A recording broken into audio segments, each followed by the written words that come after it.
Today, I've got a recurring guest, Didem, who's on my channel to discuss the impacts of the Pluto related cycles in relation to the other planets and how these cycles coming up over the next couple of years will impact us. So, hello, Didem. Hello, Donny. How are you? I'm good. I'm actually very interested in this topic because I think a lot of people are feeling kind of neither here or there, especially Yeah. after what happened in late 2024 with the elections. Yes, you're right. Exactly. Exactly. So, No. what do you have for us this time? Because I'm really, really excited about what you have to Okay. present. I have some slides about it. Let me share first my presentation. Can you see my screen, Donny? Yes, right now, Yeah. yes. Great. Okay, now. Okay. I think we are ready to go. Yes, Ready to yes, go. yes. And as you mentioned, we are looking at the slow-moving planets and their cycles because it's really important cycles. In 2025, yes, this year, 2025 is very important, Tony, especially in terms of slow-moving planets changing their signs. And we know the effect of the slow-moving planet cycles, of course. Before we dive in, it's crucial to mention that today's conjuncture has been seeded with Saturn-Pluto conjunction. Let's Mm, briefly look at the Pluto's astronomy first, if we want to understand this year's alignment. Okay, because these configuration, Uranus, Neptune, Saturn, Pluto, is related with each other. There are many definitions for Pluto that we can use, but we cannot say that Pluto follows the rules. Sometimes Pluto is closer to the Earth than Neptune, and mm, this phase of Pluto occurs while passing through Scorpio, like in 1983 and 1984. The famous Dane Rajar calls this period fertilizations or seeding period of Pluto. For one thing, of course, here, Pluto's inclination to ecliptics is 17 degrees, which is much more than other planets in the solar system, as you can see on the screen. And secondly, of course, the orbit is quite elliptical. And the third, Pluto makes its revolutions around the sun by crossing Neptune's orbit, which is very important for today's topics, Donny. Due to azimuth and latitude liberation, they continue their way without colliding. What do I mean by latitude and azimuth liberation? Azimuth liberation explains that every time Pluto crosses Neptune's orbit, it allows at least 90 degrees away from Neptune. On the other hand, latitude liberation explains that every time Pluto approaches Neptune, it's located quite high from it over here. Latitude and azimuth is the coordinates, as we know. And let's continue. Yes. If we look at these periods in terms of Pluto being closer to the Earth than Neptune when it's in Scorpio, we shall go up to the end of the 15th century. We all know the ruler, Pluto is so strong in Scorpio as the ruler. In 1419s, this is the Renaissance years of Florence. In a cultural sense, the Renaissance is a complete threshold. It's the regrowth of lost knowledge and spiritualism. The Medici family, the ruler of the Florence, collected the lost Greek manuscripts, and this cultural trend has changed the whole Europe. We can say that the Renaissance was the time the information was revealed. According to this trend, I mean the Renaissance, universe is united life, and everything that is in the sky is on the earth. And according to their belief, there is a reincarnation of souls. And Renaissance period praises the exaltation and divinity of mankind. Can you see the Neptune in here? Unified life. It's Neptune. And think about the sculptures made by being the naked human body to the foreground. this is actually Neptune, but Pluto in Scorpio brings the knowledge above Neptune to the Earth through Neptune's way. This is so exciting according to me. That's why I want to show you all these Renaissance sculptures. Yes, let's see how Pluto sees Earth. And here Pluto's cycles is 33 and 38 cycles. The Renaissance period was connected, the Renaissance year period was connected to the reform movements, and the reform movements were connected to the Age of Enlightenment. As a result, what awaited the countries was the industrial evolution here, is this period. And 1983 here, the last one, the last seed period here, 1983, 84, the internet has become a very important part of our lives. Long story short, Pluto destroys and disintegrates the formation. At the same time, heralds of a new form. It enables the deep vision to be revealed. That's the kind of that we are going through now. And here is the 30 years cycle, the triple conjunction here in 2020 has determined the main theme. And this process that we are going through now is related to the conjunction Saturn, Pluto, and Jupiter. Saturn-Pluto cycles usually starts a war. It represents the structures that we are built on the realms. Who is the enemy, who is not, who is good, who is bad. These kind of topics will be clear on our agenda now these days. Saturn-Pluto ends something to build new one. As we can see that on the screen, we all know the importance of these years. Yes.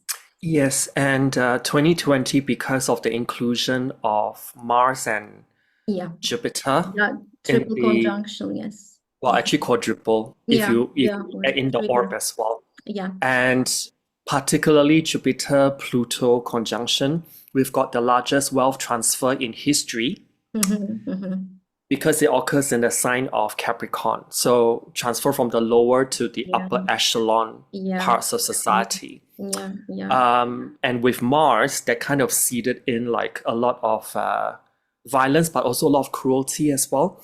Not to forget that the Saturn-Pluto conjunction in 2020 in Capricorn. Capricorn if we actually talk about the major arcana that represents Capricorn is the Devil card. Yeah. And there is this kind of underlying sadistic quality with this combination. And not to mention that if we just rewind a few years back, people have to die alone. And there's very much that Saturn-Pluto in Capricorn conjunction. And if I were to elaborate a little bit more regarding that Saturn-Pluto synodic cycle, I would say that it deals with emerging nations, and it also brings about very deep cultural transformations as well. And there's this thing that's called purgations, which can be very cathartic, purging, or it acts like a laxative, like something's being excreted out. But this Saturn Pluto conjunction can also be resurrecting something as well. I think this is a state of feeling that we are all familiar with now these days. Yeah, very much so. But if I actually bring it to the higher level, Saturn-Pluto cycles can also relate to decolonization and development of cultural structures that's very representative of the times that we are living in. It does bring, I wouldn't lie, when I look at Saturn and Pluto's archetypal energy is intensely tough. And this pair, in terms of their synodic cycle, can represent periods where there is, in a lot of ways, this energy of getting back to basics or to the skeletal way of things, as it were. So it kind of like trims out the fat, to leave the foundations of things. And when we actually have Saturn, Pluto in critical phases, when we talk about critical phases, there will be the conjunction, squares, oppositions.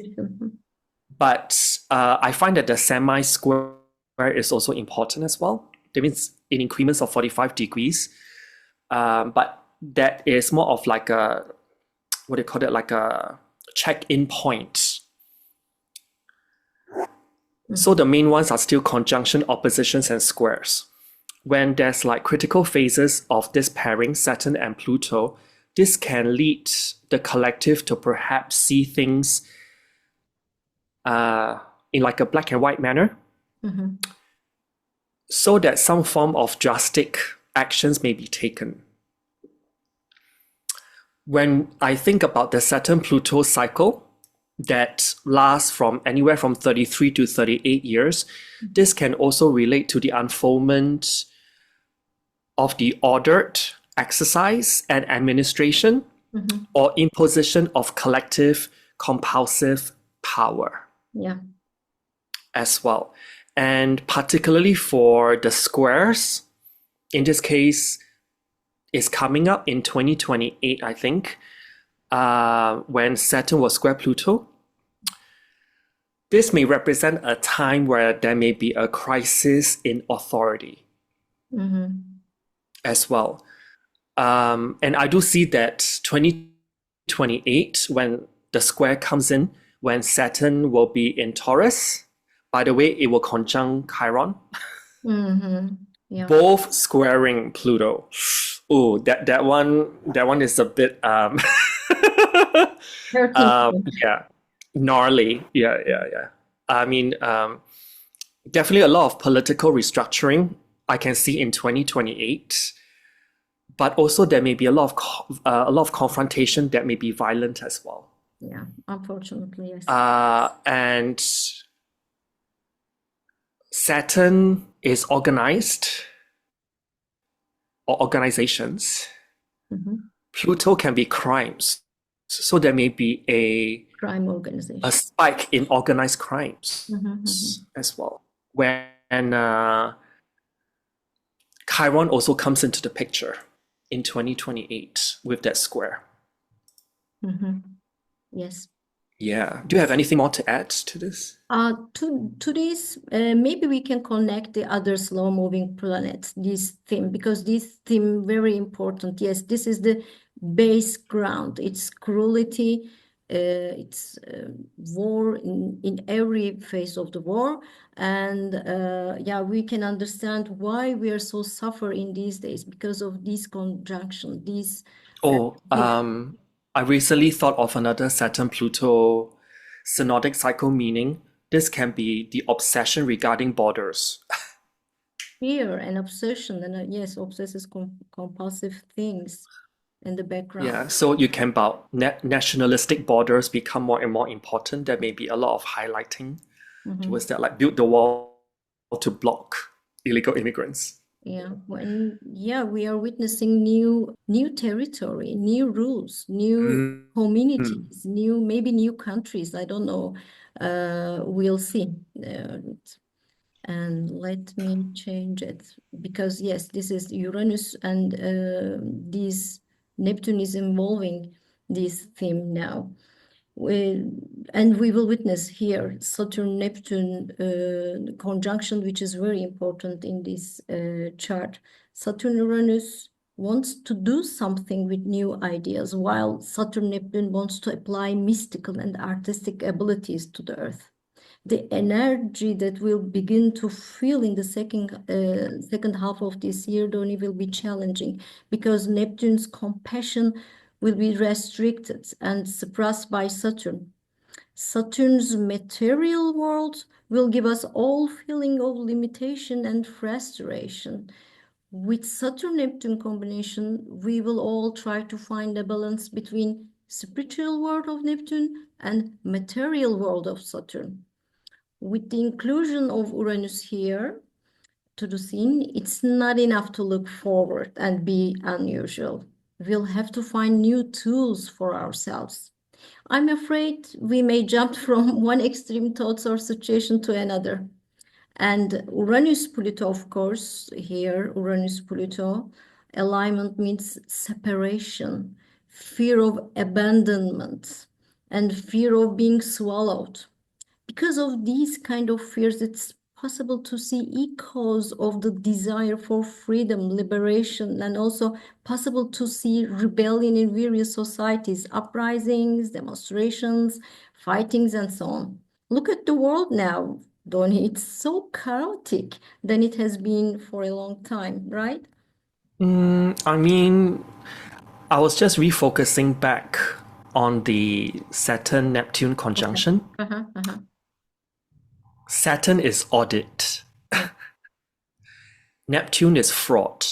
Mm, yeah. Isn't this what is going on with the US with the Doge, DOGE, looking into Yeah. Elon Musk. USAID? Yeah. How much money has been funneled, Neptune? Yeah. Mm-hmm. I think we are already feeling this minor grand trine. This as highlighted by Didem, with like four planets, three outer planets plus Saturn together. Oh, yeah. Yeah. So something will be exposed. For sure. The It's wheels will come off and we'll just be like shocked. But are we really shocked though? Now it's really happening. no, we don't know yet. We don't know yet, but we are at the very beginning now.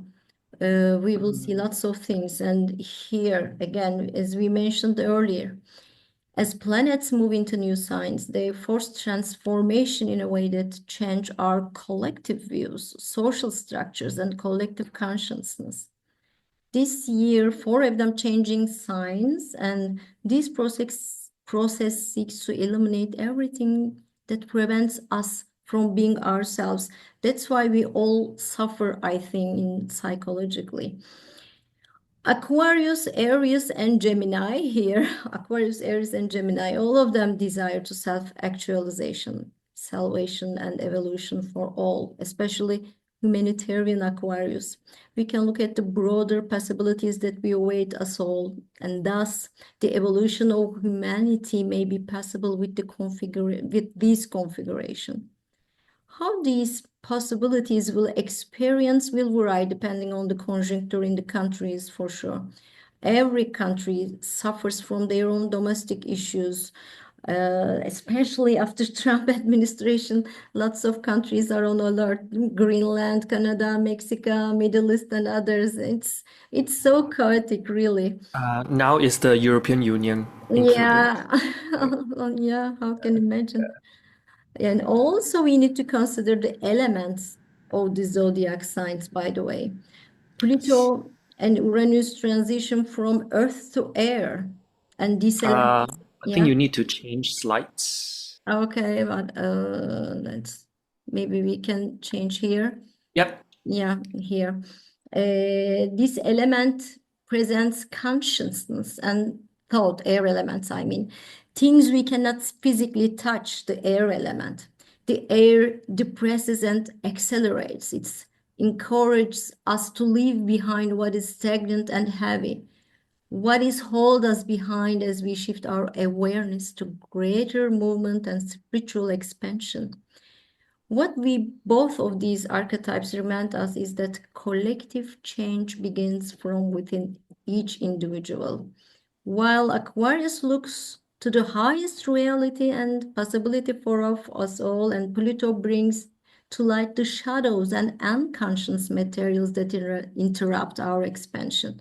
While Aquarius longs for liberation, Pluto eliminates everything within us that's outside of the of liberation. That's really tough period we all process, Donny. It's really psychologically. Every country, every people kind of a little depressed now. It's confused. You reckon that Yeah. democracy, which is Aquarius and Yes. Pluto, just kind of robs us from it? Yes. Yeah.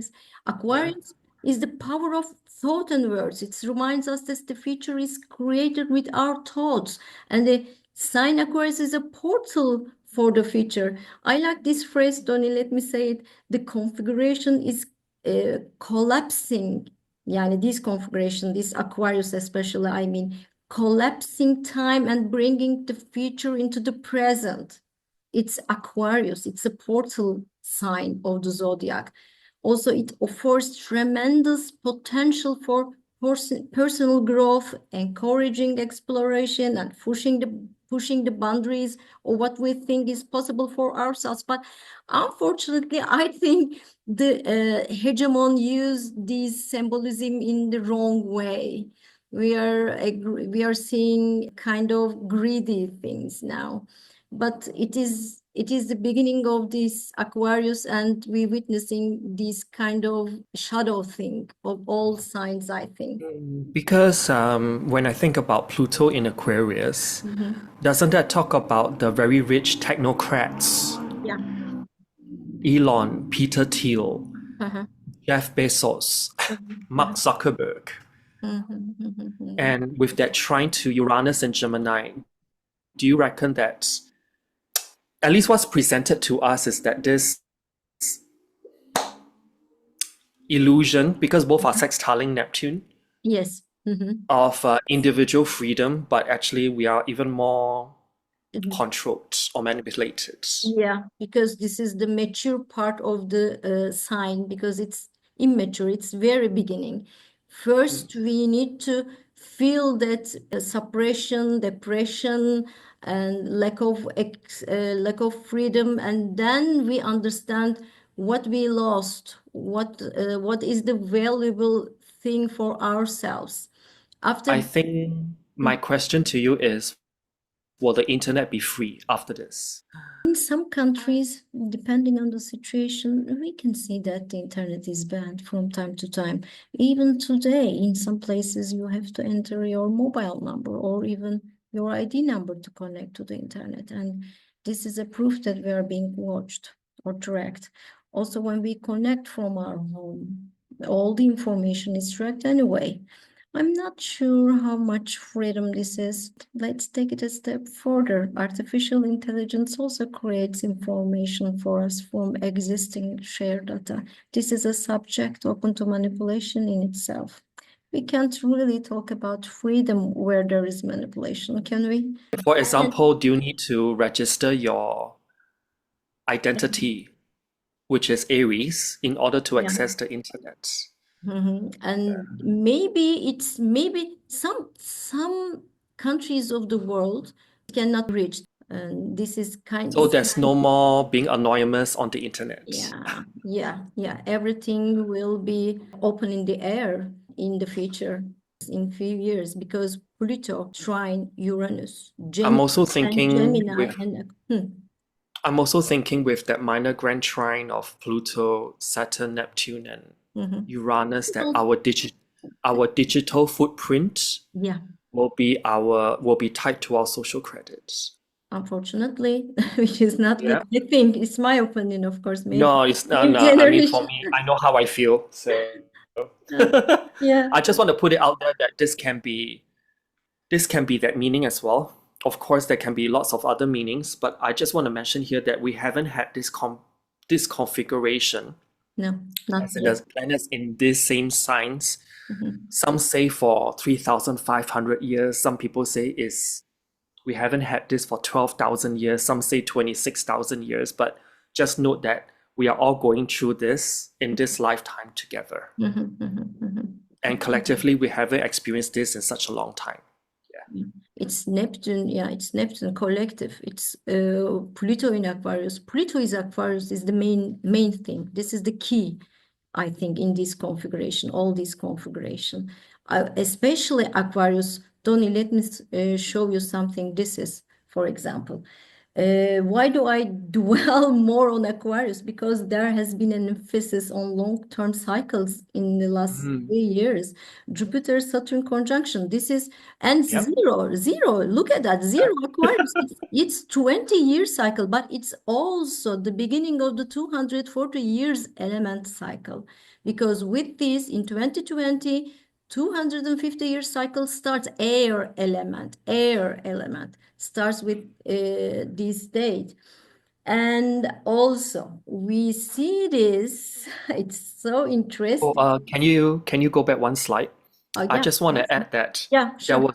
there was a re-triggering of the 0 degree Aquarius point end of first week of December 2024. That's when It is. Pluto conjunct Venus, conjunct Ceres, all at 0. Yeah. So although this Jupiter-Saturn conjunction occurred in 2020, on and off it's been triggered by transit Pluto since 2023. But I think as of end of the first week in December of 2024, when Venus, Pluto, and Ceres all conjunct at the same point, 0 degree of Aquarius, that's when we really feel it. Yeah. Things accelerating. And we need to understand what Aquarius is because of this. Aquarius, what is Aquarius? What can we do for ourselves and to be ourselves or to find our place in the society? That's why it's important. And Or yeah. the popping up of community. Yeah. Yeah. Yeah. Like-minded people. Yeah. And here another emphasis on Aquarius. This is the 300 years of cycle, Venus-Mars cycle. And through 100 years of this cycle is belong to Venus. It means that it's regular, 200 year cycle is regular, which is Venus, and 100 year cycle irregular, which is Mars, Venus-Mars cycle itself. Mars-Venus cycles last around 32 years. Okay. So in 2025, you have to look back to the year 1993. Yeah, 1993. Look at where Venus was in 1993. Look at where Mars was in 1993, and it's a repeat of that. Yeah. Okay. So fun little fact for people. Yeah. What do I mean regular and irregular? Here is in regular part, Venus is retrograde in every fifth conjunction of them. This here, every fifth conjunction must be retrograde. And this retrograde Venus conjunction with Mars is a part of tripartite group. These three conjunctions take place 9 months. And this process, Venus never opposed to Mars, like an inception period. An irregular period, the rule is broken and we don't see Venus retrograde in some conjunction. This is irregular part. And let's see this. For example, in 2023, the tripartite conjunction here, as we can see, for example, the second one is, can you see the Aquarius here? And the first one is the Leo opposite of Aquarius. And here again, zero Aquarius, the seeding part of these tripartite conjunctions, Venus-Mars cycle, 300 years or 100-year cycles. And the next one will be 2027, 2028. We see it again. And now it's Pluto, of course, in Aquarius. And we can see here Leo again. Here, Leo oppose Pluto in 2 years. This is the seeding theme. This is the seeding part of Venus-Mars cycle also. And yes, it's another topic, I guess, Venus-Mars cycles, but I love to use this one, and it's almost 7 years, which is the Saturn cycle, which is very close to Saturn cycle. Donny? Well, I just want to say that I guess I've said it prior in my post that if you want to look at the Venus-Mars cycle, you have to look in intervals of approximately 32 years. So for 2025, where Venus and Mars is in the sky, you may want to zoom back 32 years prior. That means 1993. If you look at where Venus and Mars was or were, it kind of is a repetition of what we will be experiencing in 2025. Yes, since Pluto prepares the background, looking at the Aquarius ingress charts will make it easier for us to understand, I think.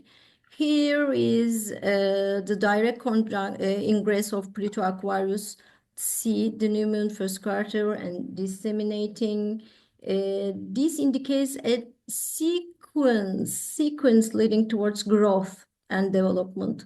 It's here. These kind of moon phases, new moon first quarter, full moon disseminating, and this is leading growth and development. It describes the expansion and adjustment, I think. And here is the retrograde ingress. And retrogrades are periods of readjustments. It's a period of rethinking and restructuring periods. Since the moon phase also expressed the development process of events, we can understand in which areas we will need the transformation and through which events the transformation will occur. It's the hidden part of these ingress charts. According to the first chart, something needs to transform through fight and struggle, and there is an energy that calls us to struggle to survive. You can see at these charts because it's the Aries energy. Since both lights, the moon and the sun, are involved, we can say that the power and the administrator, sun, and the people, the masses, and the resources, moon, are the main theme of this transformation process. If we move it to mundane to personal charts, Tony, we can read this. What is our social role in the personal development process? Is the harmony or disharmony? I mean, for our place in society to be correct, we have to find our ways to ourselves. This is Aquarius theme. The square the lunar nodes means that the old habits have to be replaced by new ones, and all fears or old alliances seem to no longer serve us. In the other chart here, the second ingress charts, Pluto conjunction here, Pluto's conjunction with the sun draws attention. Venus here, bold, because it's the leading planet's bold chart, it's Venus. Venus leads in this subjective bold chart. The blindness of relationships and the desire to concentrate of power in one hand come to the fore, Pluto Sun.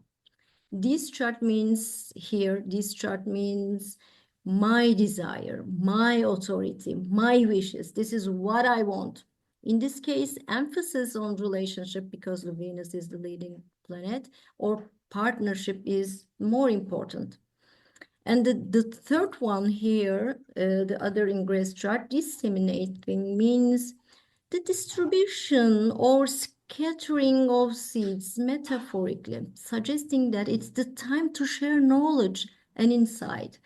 The focus shifts to reflecting, releasing, and completing the experiences. This is a period of internal processing, learning the lessons and letting go of things that no longer serve the future growth. In this context, the sun is in here, Scorpio, and stands out as the locomotive planet of the chart. The Sun-Uranus opposition here and the Pluto-Mars opposition here. I just thought of something because like 19th of November 2024, isn't that just 2 weeks after the US elections? Yes, yes, the power And of the Sun, struggle. which is the leader, is in Scorpio, very hated. Yes, that's exactly a good point. And look at that, Donny, Aries, but the first chart, Aries, and this energy in the first chart, we will now permeate you or infuse the collective and the masses widely here. This is the process. Along in 2 years, we are witnessing the new Trump administration, yes, and he's making very strong statements and claims, Yes. and also signing executive orders, and we can say that he puts the whole world on defensive, right?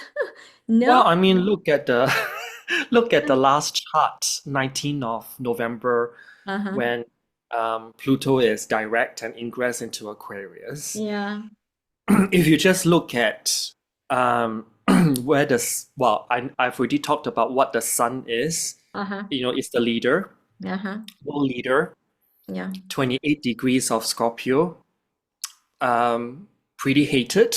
Yeah. to a lot of people. Yeah. And this is reflected in quite a number of channels Yeah.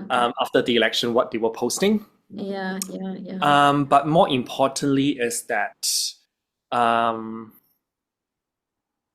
I would say the very last chart, 19th of November 2024, what really struck me is that Mars, because Mars is about to go retrograde Yeah. 7 degrees. and is in the sign of children. Uh-huh. If I actually bring the meanings of Mars in Leo, there's so much talk about population decline. Mm. And Mars is ruling that sun in Scorpio, reproductive. Yeah. So there'll be even more, I would say, like reproductive discussions Mm. Yeah. that's about to take place. And why is the population decreasing? And is it really the government? Everything, I Just, think, not just the I mean, government. with that Venus, like government giving money, is it really enough to boost? I don't think so, Donny. I don't think so. But I don't think so as well. They are not really addressing it, isn't it? So this last chart already tells me that population will continue to decline. Yeah. yeah. And North Node conjunct Neptune as well. So yeah, people are more awake. Yeah, now, yeah, especially Uranus. Yes, the other side of the medallion is the trine Uranus-Pluto. It's awakening.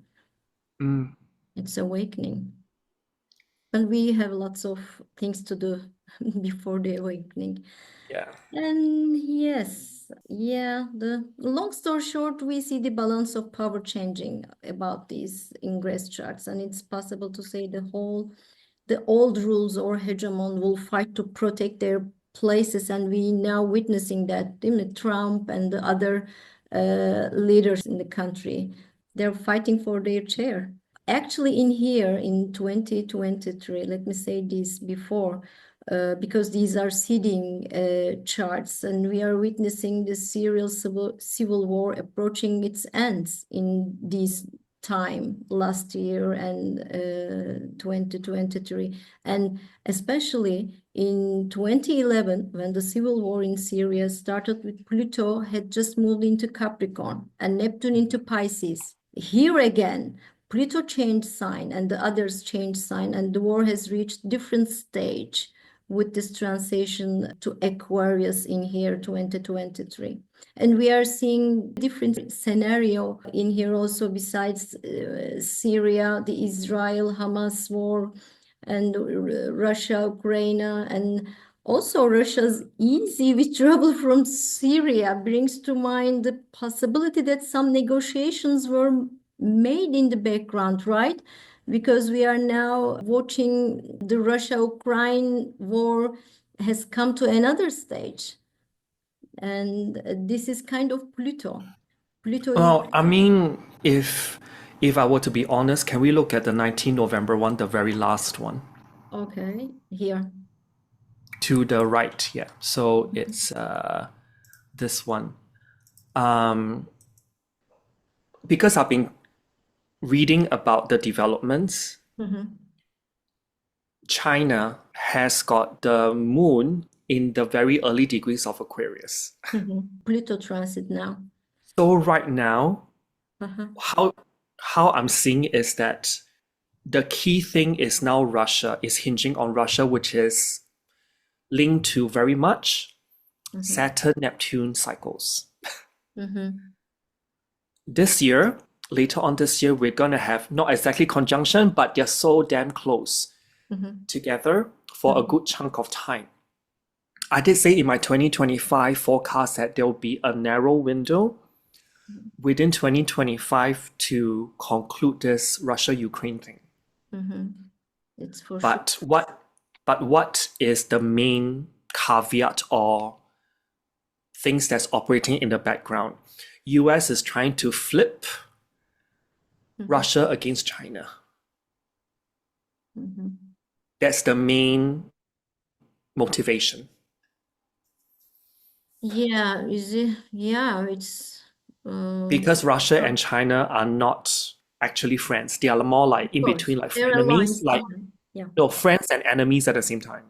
yeah, of course, all the countries. So That's why so sorry. so US is trying to flip Russia's stance on China for this purpose. Yeah. And I do see it in the very last chart here. Yeah.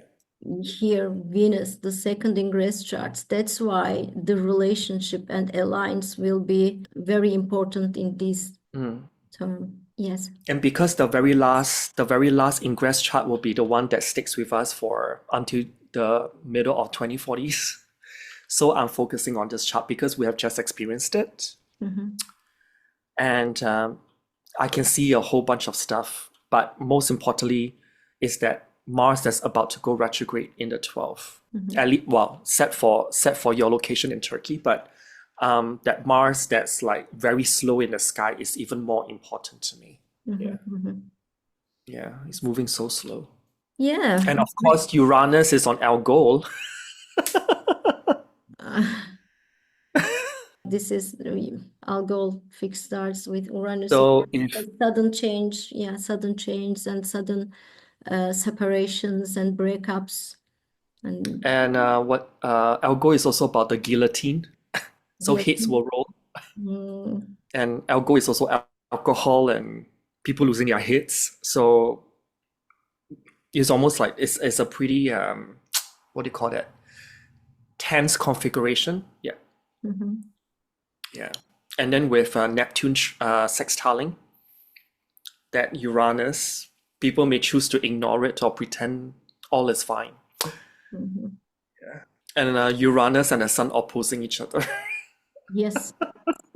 Uranus. Yeah, it's going to be a very interesting 20 over years. Yeah, dispositor of the Pluto, Uranus, and we are witnessing the new world order now, and we are suffering from these kind of changes because it's very huge changes now for us, for individuals, and we need to change ourselves and to see what's going on, the news, what is behind the news, who is manipulating us.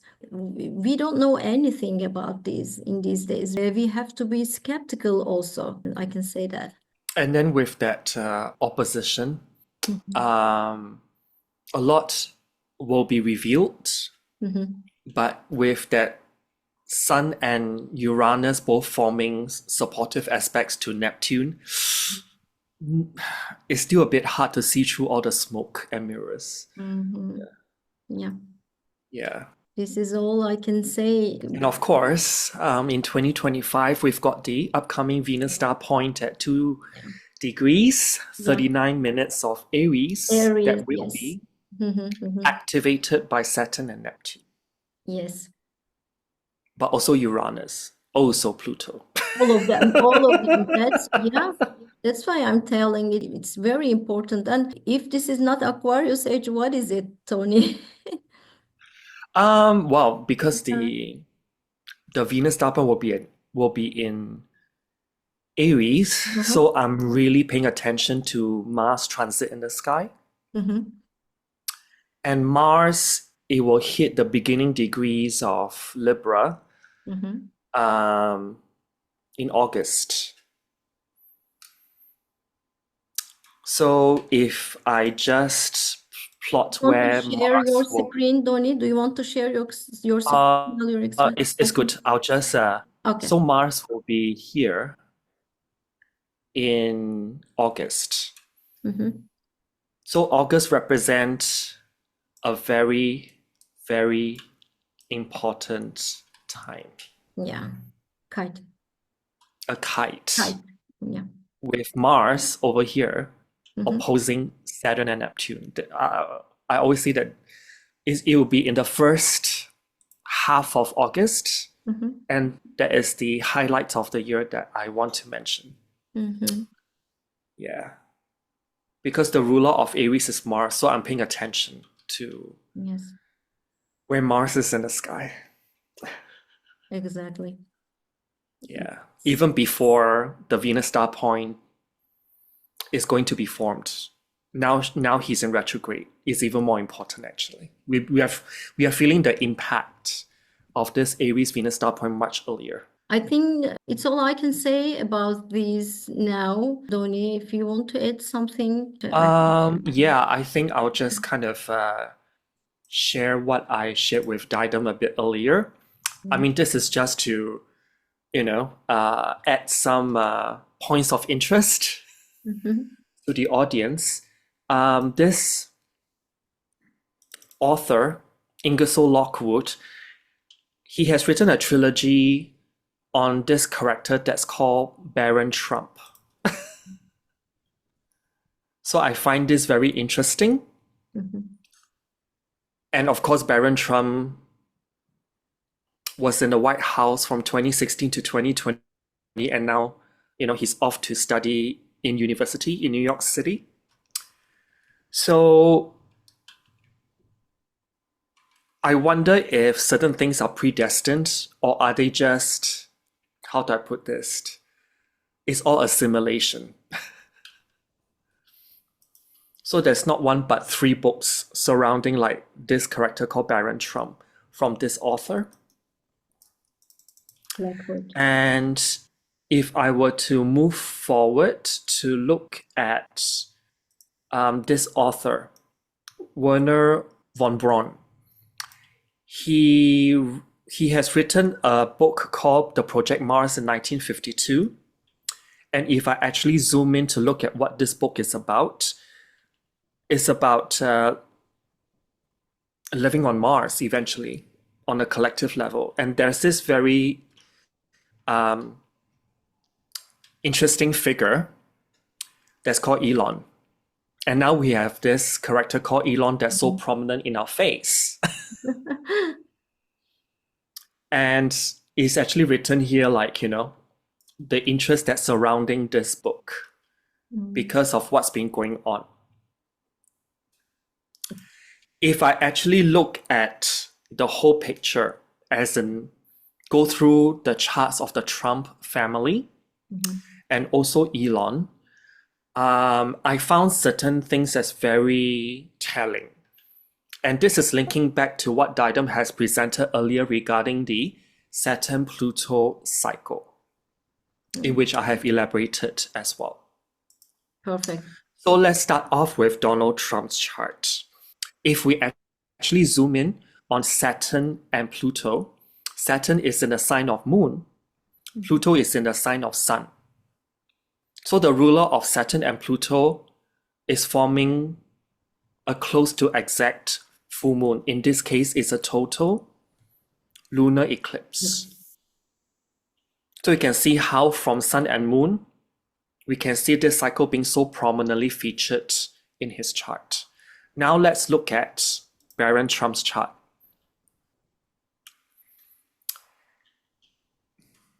His Saturn is in the sign of the Sun, and the Sun is in pretty tight square to Pluto. So Saturn and Pluto is linked via the Sun as an intermediary planet. And in mundane astrology, Sun can mean the president. He's the son of a president, current president, mind you. So you can see how everything just kind of comes in. Now let's look at Elon. Does he have anything that is Saturn and Pluto related? His Saturn and Pluto are in trine. Saturn in Gemini, Pluto in Virgo, both ruled by Mercury. Where is his Mercury? Conjunct the ascendant. Anything that's angular is very prominent. So you can see he's got very strong Saturn Pluto as well. How about Melania? Because she's also involved, right? For her, it's very much in our face with that Saturn in the sign of Venus, Pluto in the sign of Mercury, and these two planets are conjunct in Taurus. What this is telling me is that one of several things, but the one thing that's most prominent is her stance on female reproductive rights. Very Taurus in energy, which can be in conflict with where Trump is heading because of that Taurus energy. Okay. Mm-hmm. But nonetheless, she's also got a prominent Saturn-Pluto relationship in her chart. So she's part of that change, that administrative change. Administrative Saturn, change or transformation Pluto. Mm-hmm. Okay. How about Donald Trump Jr.? Let's zoom in on Saturn and Pluto. Saturn is in the sign of the Sun. Pluto is in the sign of Venus. Sun-Venus conjunction. It's got a Sun-Venus conjunction in Capricorn. Mm-hmm. So he's definitely involved in the administrative stuff of things, Capricorn. How about Tiffany? We go down one by one, like dominoes. For Tiffany, it's very obvious for her, but because she's got a Saturn and Pluto square. Mm-hmm. Both are very strong in her chart. One in Aquarius, one in Scorpio. So do I see her doing some stuff? Yes, definitely. Because both planets are so strong and is squaring each other. Mm-hmm. So I do see her doing more things in these 4 years than people expect. So who have I not talked about? Eric Trump. Let's see. So his Saturn and Pluto are both in Scorpio. The ruler, traditional ruler Mars, is Venus ruled. And where is his Venus? His Venus is conjunct Uranus. So he's bringing that Uranian, how do I put it, twist to things. So he may be doing something that's Uranian in terms of on an organizational level, or something to do with the internet, Uranus. Or technology. Or technology related. So who have I not talked about? Ivanka. Hers is a bit difficult to decipher because there's a lot of like additional influences, may I add. Her Saturn is conjunct Mercury. So there's an addition of mercurial things. Her Pluto is conjunct Jupiter. So something that's related to the husband that she married. Oh, yeah. Yeah, of course.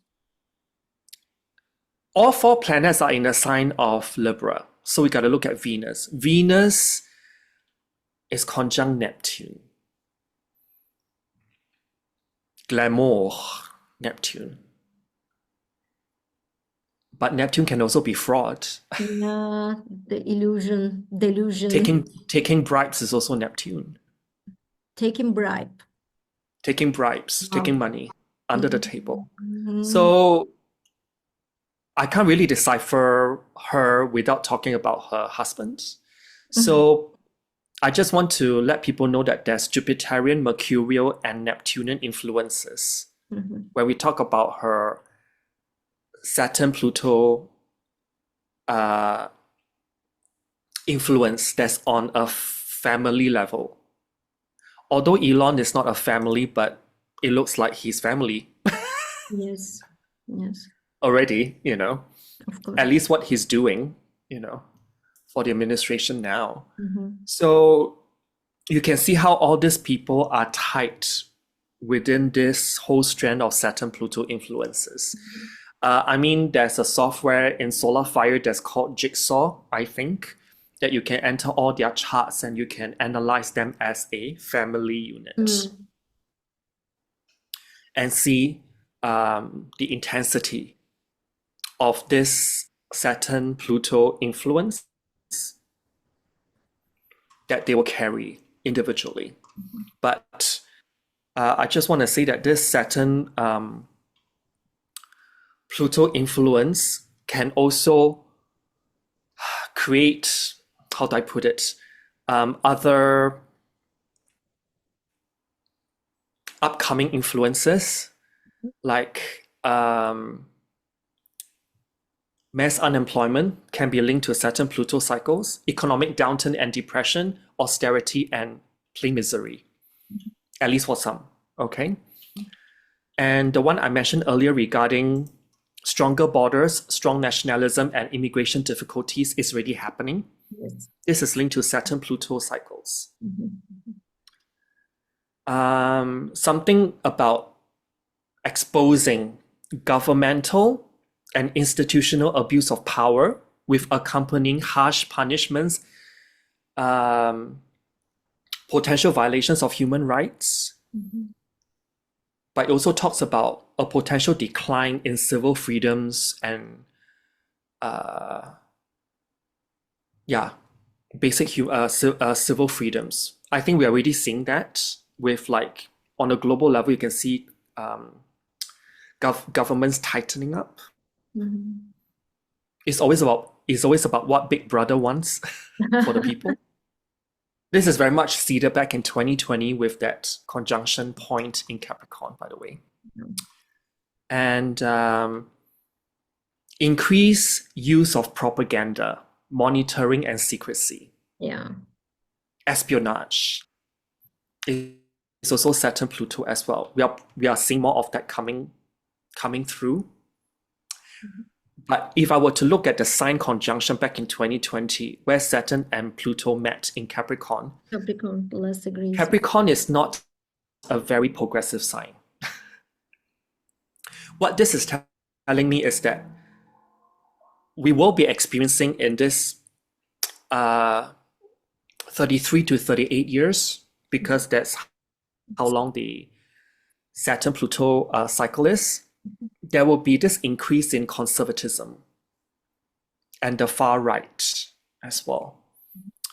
There will also be a lot of shadow projection that's coming out as well.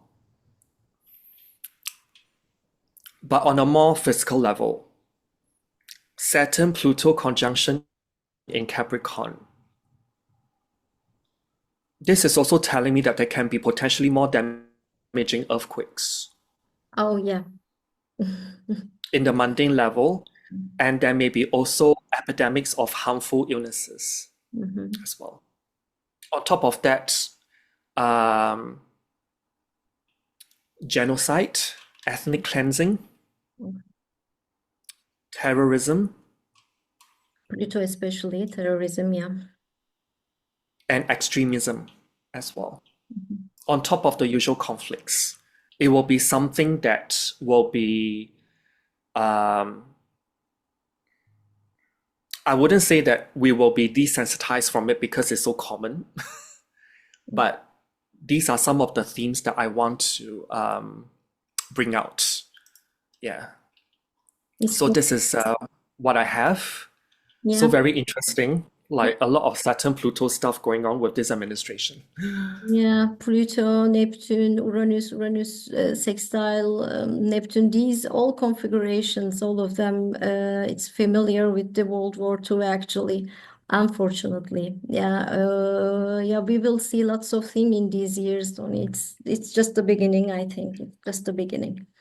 Well, I mean, Let's hope not. people actually forgot that the Renaissance period isn't really a peaceful period as well. The Renaissance period. It's not exactly peaceful as well. Yeah, it's many faces. These combinations has many faces. Let's see what we'll see. Pluto in Aquarius is also about finding your like-minded people. Because I know people who have come together to live off-grid as well. Yeah, you'll see. Yeah. Okay. So I will attach all of Didem's contacts in the description box below. So do remember to give her a shout out. And any closing statements, Didem? I think I say already all the things. Let's hope to watch the good news and hear beautiful things. I don't know what to say, Donny, now. Let's, Well, I mean, the world keeps on changing, right? yeah, But then I think what we have is that we need to feel grounded yeah. in a lot of ways and not be too easily kind of frazzled or swayed or Mhm. become too easily paranoid with what's presented. This actually comes with a lot of Virgo discernment. Hmm. Be more critical of the information that you take in and look for signs because at the same time, if I were to be honest, with all those outer planets aspecting each other together with Saturn, we are jumping timelines as well. Timelines represented by Saturn. That's why, yeah. And Pluto Aquarius, it brings the future now today. So we need to focus ourselves. We need to focus what's really going on to understand what's going on around us, what is the real event, what is the real issue, and then we'll see what happened. Yeah, I mean, timelines are shifting, realities are shifting fast. What Mhm. we have is ourselves and our thoughts. So don't let other people harvest our minds. I guess that's the Good, best thing. good statement. All right. Okay, So till next time, I would okay. like to Hey, thank Didem so much for stopping by here again. thank you for hosting me. Thank you. Right. So till next time then. Then, okay, then see you. Bye. Right. Ciao.